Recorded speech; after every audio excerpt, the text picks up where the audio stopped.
काकटपुर से तामपत्र की एक पद्धति है उड़ीसा में। तांबे के पत्तों पर प्रश्न करने से अपने आप लिखकर आ जाता है। कोणार्क के पास में काकटपुर है। काकटपुर में एक साधारण मिश्रा जी के घर पर, ब्राह्मण शायद मिश्री जी शायद, वो कल आए थे। यहां पर बैठे हुए थे बूढ़े बूढ़े, हाथ में घुटान लिए हुए थे। उनके पास ही वो कृपा है। वो उनके गुरुजी थे नाथ संप्रदाय के, उनने उन्हें दी। और आप प्रश्न करोगे तो वो संस्कृत में अपने आप तामपत्रों पर लिख के आ जाता है। और प्रश्न आप बोलना नहीं है, आप ऐसे माथे में लगाओ, कह दो कि ऐसा ऐसा है और इसका उत्तर दो, तो वो पत्तों पे लिख के आ जाता है कि आपका ये प्रश्न है, ये उत्तर है। आप उस पर डालना, नेट पे डालना, हम ऐसी बातें नहीं कह रहे हैं, आप देख सकते हो उस पर। तो कल वो 1.5 घंटे तक बैठे रहे हमारे साथ। तो कल वो दर्शन करने आए थे, हमें भी दर्शन भय। बड़े सीधे साधे हैं, एकदम साधारण से। हम तो बड़ो हंसत रहे, मन में उनसे भी हंसत रहे। हम कहा जे वाली पद्धति का वो लो होती तो वो अवेलो आगे को लगो जो है डायमंड के हीरा पर पहने घूमत हो तो। पर प्रायः सिद्धियां और शक्तियां अपनी मर्यादा में ही टिकती। तो कल उनके साथ जब हम बैठे तब उन्होंने बड़ी रहस्यमयी बातें बताई, खूब रहस्यमयी बातें बताई। हमसे पता नहीं दास के प्रति उनकी क्या कृपा है। बोले हम आपको कई सालों से मिलना चाहें। और उन्होंने ये बताया, बोले हम आपसे 1997 से मिलना चाहें। हम कहा 96 में तो हम पैदा ही भय। तो बोले हम आपसे 97 से मिलना चाह रहे। हम कहा बड़ी कृपा है। अब बोले खूब खोजत रहे, फिर तुम बड़े हो गए तो लगो कि अब जाएं कैसे। तो हमने कहा कि बड़ी कृपा हुई, आप पधारे हो, हम पे बड़ी दया भई, खूब वार्ता भई।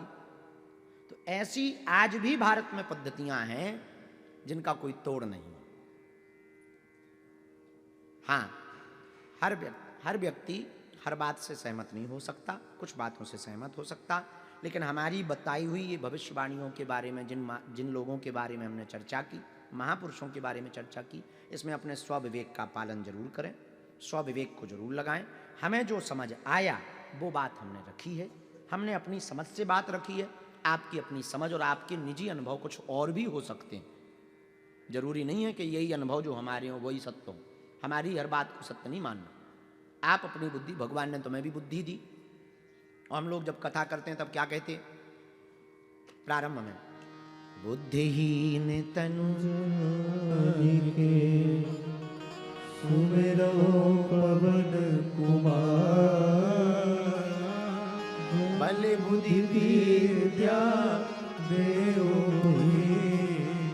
हरो कलेश विकार। सन्यासी बाबा, अरे सीताराम, सन्यासी बाबा की भविष्यवाणियां जो है ना वो काट के डाल दियो, क्योंकि वो हमारी डायरी गुम गई, कहीं धरी है, गुमी नहीं है। तो वो तो आज लिख भी मिल गई, वो हमें गुरुजी की कृपा हो गई तो आज वो लिख गई, फिर बाद में हम भूल जाएंगे। बड़े भुलक्कड़ हैं हम। आज की कथा आज बोल जाएं, कल भूल जाएं कि क्या बोलते रहे। और तुम्हें हंसी लगे, मोबाइल हम भी चलाई, पर आप सुन के चौंकेंगे, हम अपने मोबाइल में अपनी ही कथा सुनाई और कछू नहीं करे। एक ही काम करे, यूट्यूब खोलेंगे, अपनी कथा खुद ही सुने। 10 साल पहले की, 5 साल पहले की जितनी कथाएं करी खुद ही, या तो रील देखें या वो सुने, लगा दें और धर दें। उनको इतना ही सदुपयोग है मोबाइल को, उनकी ऐसी किस्मत खराब है।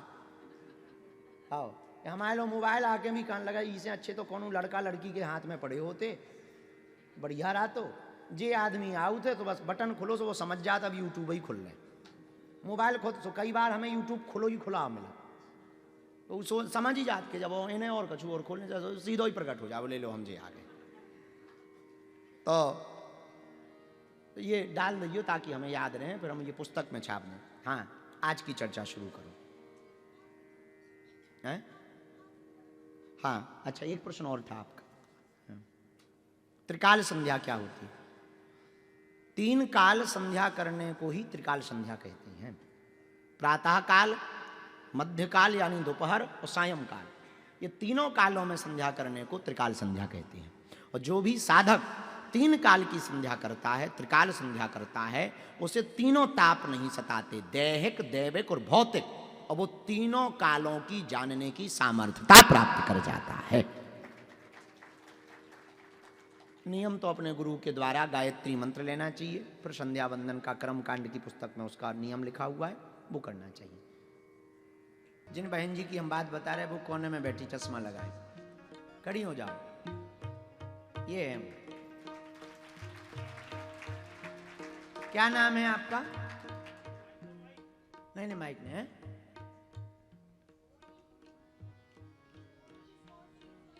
शोली, हाँ यहीं की हो? अच्छा, पास में ही है कहीं? हाँ, यहीं पास में ही होगा। हम ये बात पूरी इसलिए बता रहे, कुछ ठाकुर जी के ऐसे भी भगत हैं। अब ये तो ठीक है, भक्ति कर रही सो बात अलग है, पर कभी इनकी जगह खड़े होके सोचना, जिनका पूरा घर कट्टर मुसलमान हो गए और घर में कोई एक आध ठाकुर जी का भगत हो जाए, कितनी आफत होत हुई है। परिवार वाले किस निगाह से देखत हुई हैं, गांव वाले किस निगाह से देखत हुई हैं, घर वाले काकात हुई हैं। एक बार विचार करना, कहना सरल है, बनना सरल है, निभाना बड़ा कठिन। हम लोगों ने, ठीक है बैठो बहन, तुम्हारे परिवार वाले डांटत डांटत नहीं है? अच्छा, बता ही नहीं है भैया, टीवी वाले तुम और ना डाल देंगे, आफत हो जाए। अब डल भी जाए तो जो होगा सो देखा जाएगा बहन जी। तुम ऐसा कह देना, जब जगन्नाथ जी से प्यार किया तो डरना क्या। बहन चिंता ना करो, तुम्हारा भाई साथ में है। तो फिर भी टीवी पे ये डालना नहीं है भैया, ये वाली बात ध्यान रखना, ये डालना नहीं है। हाँ, क्या बता रहे थे हम लोगों ने दान की भक्ति को श्रेष्ठ भक्ति के मान लिया, और धन की भक्ति से ज्यादा मन चढ़ाने की भक्ति को श्रेष्ठ है कहते हैं। हाँ, करोड़ों लोग हैं हमारे तुम्हारे जैसे, अपन में पता ही नहीं है। महाकुंभ में कल 1,60,00,000, परसों 1,60,00,000 लोगों ने डुबकी लगाई। 3,60,00,000 लोगों ने, बताओ लो, एक से एक पगला होंगे। कुछ महापुरुष नागा बाबा बम बम, कछु जय जय कर रहे, कछु भस्म लगाएं, कछु ऐसे ही। बताओ, ठंडी में हम लोग तो मुफलर में और जरकन में ना रह पाए भी, बिना कपड़ा के घूम रहे। एक से एक उनके पागल हैं, और हम लोग सोचते हैं हम ही भगत हैं भगवान के। देखो तो कितनी भक्ति कर रहे, 4 घंटा तो कथई भर सुन रहे, 5 किलो तो लड्डू ही चढ़ा रहे, और 60,000 रुपया आ लगे, 60,000 भी अलग से बता रहे। हमें लगा, हम आपकी बुराई नहीं कर रहे, एक बहुत कॉमन सी बात कह रहे हैं। आजकल पूरे भारत के लोगों ने एक बड़ी मूर्खता पकड़ ली, दान को ही भक्ति मान लिया। दान श्रेष्ठ भक्ति नहीं है। दान भक्ति तो है, देना तो चाहिए, पर श्रेष्ठ भक्ति नहीं है। मन का दान ही श्रेष्ठ भक्ति है, धन का दान श्रेष्ठ भक्ति नहीं है। लेकिन इन करोड़ों लोगों में हम लोगों के लिए एक ही है ठाकुर जी, तो ठाकुर जी के लिए तो लाखों करोड़ों है। अब इनके बीच में से अपनी पहचान बनानी है प्रभु के सामने। बस इसी पागलपन पहुंचने का नाम भक्ति है।